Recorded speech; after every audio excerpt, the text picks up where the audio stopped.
ولید کا بیٹا تو ہے لیکن وہ مر گیا ہے، اب تو سلیمان کا باپ ہے، ورن وہ زندہ ہے۔ اس کے ذہن میں دو نام اٹک گئے، وہ رسول اللہ صلی اللہ علیہ وسلم جو ایک نیا دین لے کر آئے تھے، اور الولید جو خالد کا باپ اور محمد صلی اللہ علیہ وسلم اور آپ صلی اللہ علیہ وسلم کے نئے دین کا بہت بڑا دشمن تھا۔ باپ یہ دشمنی وراثے کے طور پر خالد کے حوالے کر کے دنیا سے اٹھ گیا تھا۔ خالد کے گھوڑے نے مانی کی مشق پر اپنے آپ ہی رخ بدل لیا تھا۔ خالد نے ادھر دیکھا، اسے گول دائرے میں کھجوروں کے درخت اور صحرا کے جوڑی نما درخت نظر آئے۔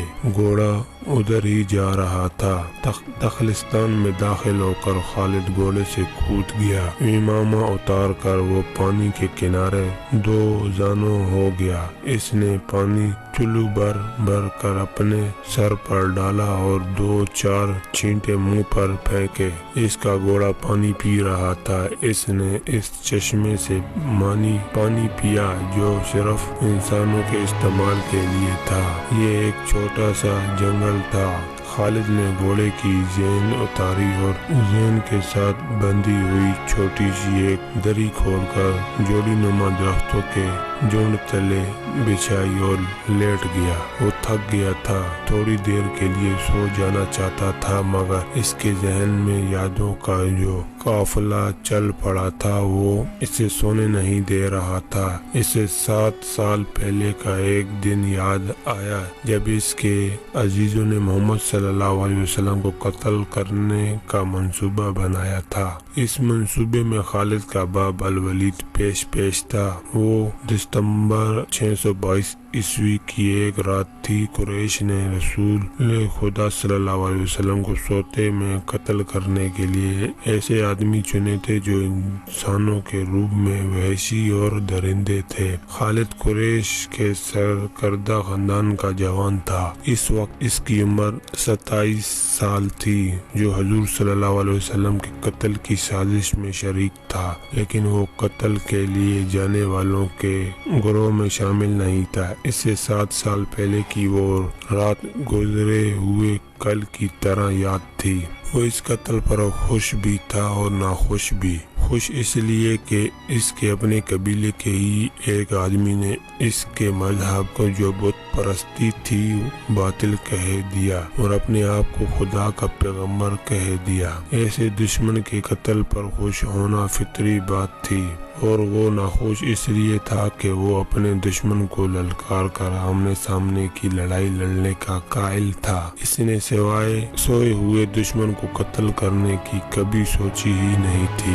بہرحال اس نے اس سازش کی مخالفت نہیں کی، لیکن قتل کی رات جب قاتل رسول خدا کو مقررہ وقت پر قتل کرنے گئے تو آپ صلی اللہ علیہ وسلم کے مکان خالی تھا۔ وہاں گھر کا سامان بھی نہ تھا، نہ آپ صلی اللہ علیہ وسلم کا گھوڑا تھا، نہ اونٹنی۔ قریش اس امید پر سوئے ہوئے تھے کہ صبح انہیں خوشخبری ملے گی کہ ان کے مذہب کو جھٹلانے اور انہیں اپنے نئے مذہب کی طرف بلانے والا قتل ہو گیا ہے، مگر صبح وہ ایک دوسرے کو مایوسی کے عالم میں دیکھ رہے تھے۔ پھر وہ سرگوشیوں میں ایک دوسرے سے پوچھنے لگے، محمد کہاں گیا؟ رسول خدا صلی اللہ علیہ وسلم قتل کے وقت سے بہت پہلے اپنے قتل کی سازش سے آگاہ ہو کر یثرب مدینہ کو ہجرت کر گئے تھے۔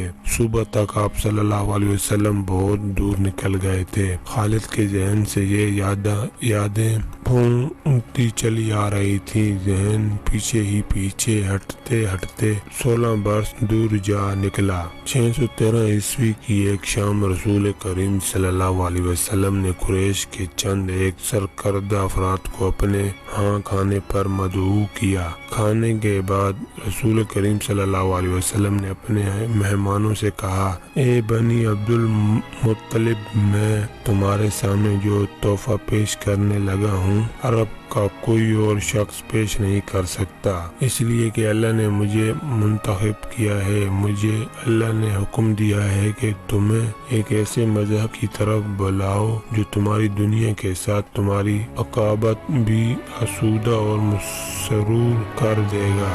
اس طرح رسول خدا صلی اللہ علیہ وسلم نے پہلی وحی کی نزول کے 3 سال بعد اپنے قریبی عزیزوں کو اسلام قبول کرنے کی دعوت دی۔ خالد اس محفل میں نہیں تھا، اس کا باپ مدعو تھا۔ اس نے خالد کو مذاق اڑانے کے انداز میں بتایا تھا کہ عبد المطلب کے پوتے محمد صلی اللہ علیہ وسلم نے کہا ہے کہ وہ اللہ کا بھیجا ہوا نبی ہے۔ ہم جانتے ہیں کہ عبد المطلب قریش کا ایک سردار تھا۔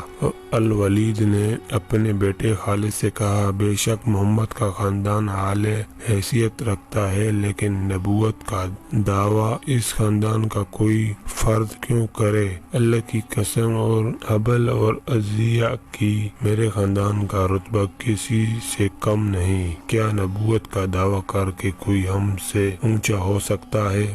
آپ نے اسے کیا کہا؟ خالد نے پوچھا۔ پہلے تو ہم چپ ہو گئے، پھر ہم سب ہنس پڑے۔ الولید نے کہا، لیکن محمد کے چچا زاد بھائی علی نے محمد کی نبوت کو قبول کر لیا ہے۔